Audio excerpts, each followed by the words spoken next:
Chapter 7. Mr. Bennet's property consisted almost entirely in an estate of £2,000 a year, which, unfortunately for his daughters, was entailed, in default of heirs male, on a distant relation; and their mother's fortune, though ample for her situation in life, could but ill supply the deficiency of his. Her father had been an attorney in Meryton, and had left her £4,000. She had a sister married to a Mr. Phillips, who had been a clerk to their father and succeeded him in the business, and a brother settled in London in a respectable line of trade. The village of Longbourn was only 1 mile from Meryton, a most convenient distance for the young ladies, who were usually tempted thither 3 or 4 times a week, to pay their duty to their aunt and to a milliner's shop just over the way. The 2 youngest of the family, Catherine and Lydia, were particularly frequent in these attentions. Their minds were more vacant than their sisters', and when nothing better offered, a walk to Meryton was necessary to amuse their morning hours and furnish conversation for the evening; and however bare of news the country in general might be, they always contrived to learn some from their aunt. At present, indeed, they were well supplied, both with news and happiness, by the recent arrival of a militia regiment in the neighbourhood. It was to remain the whole winter, and Meryton was the headquarters. Their visits to Mrs. Phillips were now productive of the most interesting intelligence. Every day added something to their knowledge of the officers' names and connections. Their lodgings were not long a secret, and at length they began to know the officers themselves. Mr. Phillips visited them all, and this opened to his nieces a store of felicity unknown before. They could talk of nothing but officers, and Mr. Bingley's large fortune, the mention of which gave animation to their mother, was worthless in their eyes when opposed to the regimentals of an ensign. After listening one morning to their effusions on this subject, Mr. Bennet coolly observed, "From all that I can collect by your manner of talking, you must be 2 of the silliest girls in the country. I have suspected it some time, but I am now convinced."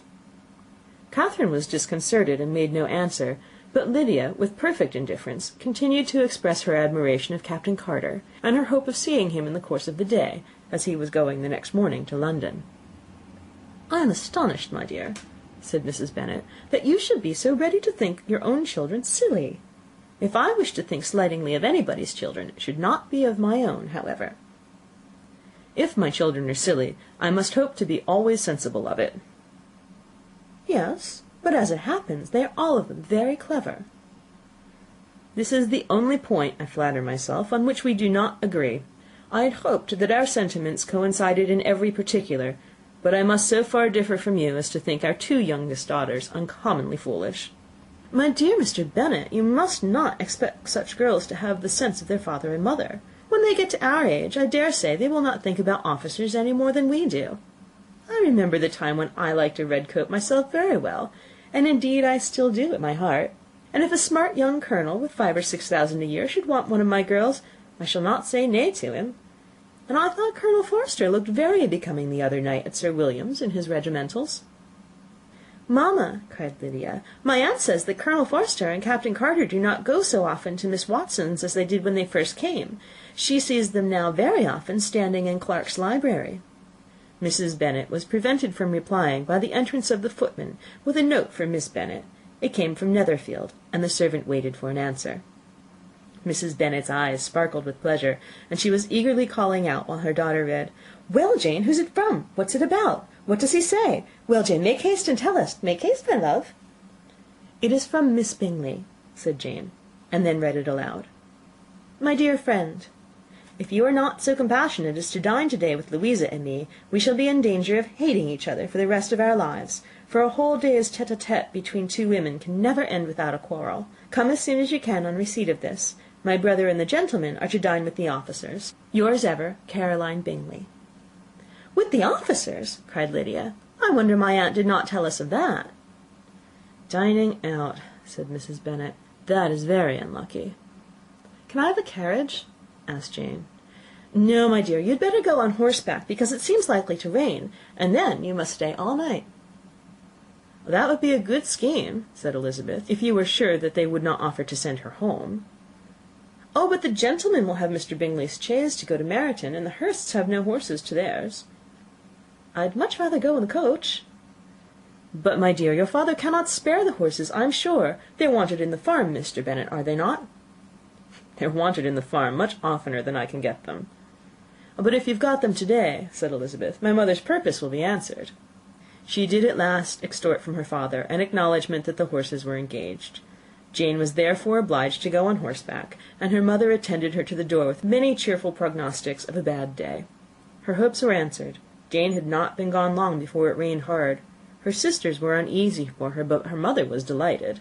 The rain continued the whole evening without intermission. Jane would certainly not come back. "This was a lucky idea of mine, indeed," said Mrs. Bennet more than once, as if the credit of making it rain were all her own. Till the next morning, however, she was not aware of all the felicity of her contrivance. Breakfast was scarcely over, when a servant from Netherfield brought the following note for Elizabeth. "My dearest Lizzie, I find myself very unwell this morning, which, I suppose, is to be imputed to my getting wet through yesterday. My kind friends will not hear of my returning till I am better. They insist also on my seeing Mr. Jones, therefore do not be alarmed if you should hear of his having been to me. And, excepting a sore throat and a headache, there is not much the matter with me. Yours, etc." "Well, my dear," said Mr. Bennet, when Elizabeth had read the note aloud, "if your daughter should have a dangerous fit of illness, if she should die, it would be a comfort to know that it was all in pursuit of Mr. Bingley, and under your orders." "Oh, I'm not afraid of her dying. People do not die of little trifling colds. She'll be taken good care of. As long as she stays there, it is all very well. I would go and see her if I could have the carriage." Elizabeth, feeling really anxious, was determined to go to her, though the carriage was not to be had, and as she was no horsewoman, walking was her only alternative. She declared her resolution. "How can you be so silly," cried her mother, "as to think of such a thing in all this dirt? You will not be fit to be seen when you get there." "I shall be very fit to see Jane, which is all I want." "Is this a hint to me, Lizzie," said her father, "to send for the horses?" "No, indeed, I do not wish to avoid the walk. The distance is nothing when one has a motive, only 3 miles. I shall be back by dinner." "I admire the activity of your benevolence," observed Mary, "but every impulse of feeling should be guided by reason, and, in my opinion, exertion should always be in proportion to what is required." "We will go as far as Meryton with you," said Catherine and Lydia. Elizabeth accepted their company, and the 3 young ladies set off together. "If we make haste," said Lydia, as they walked along, "perhaps we may see something of Captain Carter before he goes." In Meryton they parted. The 2 youngest repaired to the lodgings of one of the officers' wives, and Elizabeth continued her walk alone, crossing field after field at a quick pace, jumping over stiles and springing over puddles with impatient activity, and finding herself at last within view of the house, with weary ankles, dirty stockings, and a face glowing with the warmth of exercise. She was shown into the breakfast parlour, where all but Jane were assembled, and where her appearance created a great deal of surprise. That she should have walked 3 miles so early in the day, in such dirty weather, and by herself, was almost incredible to Mrs. Hurst and Miss Bingley, and Elizabeth was convinced that they held her in contempt for it. She was received, however, very politely by them, and in their brother's manners there was something better than politeness. There was good humour and kindness. Mr. Darcy said very little, and Mr. Hurst nothing at all. The former was divided between admiration of the brilliancy which exercise had given to her complexion, and doubt as to the occasions justifying her coming so far alone. The latter was thinking only of his breakfast. Her inquiries after her sister were not very favourably answered. Miss Bennet had slept ill, and though up, was feverish, and not well enough to leave her room. Elizabeth was glad to be taken to her immediately, and Jane, who had only been withheld by the fear of giving alarm or inconvenience from expressing in her note how much she longed for such a visit, was delighted at her entrance. She was not equal, however, to much conversation, and when Miss Bingley left them together, could attempt little besides expressions of gratitude for the extraordinary kindness she was treated with. Elizabeth silently attended her. When breakfast was over, they were joined by the sisters, and Elizabeth began to like them herself when she saw how much affection and solicitude they showed for Jane. The apothecary came, and having examined his patient, said, as might be supposed, that she had caught a violent cold, and that they must endeavour to get the better of it, advised her to return to bed, and promised her some draughts. The advice was followed readily, for the feverish symptoms increased, and her head ached acutely.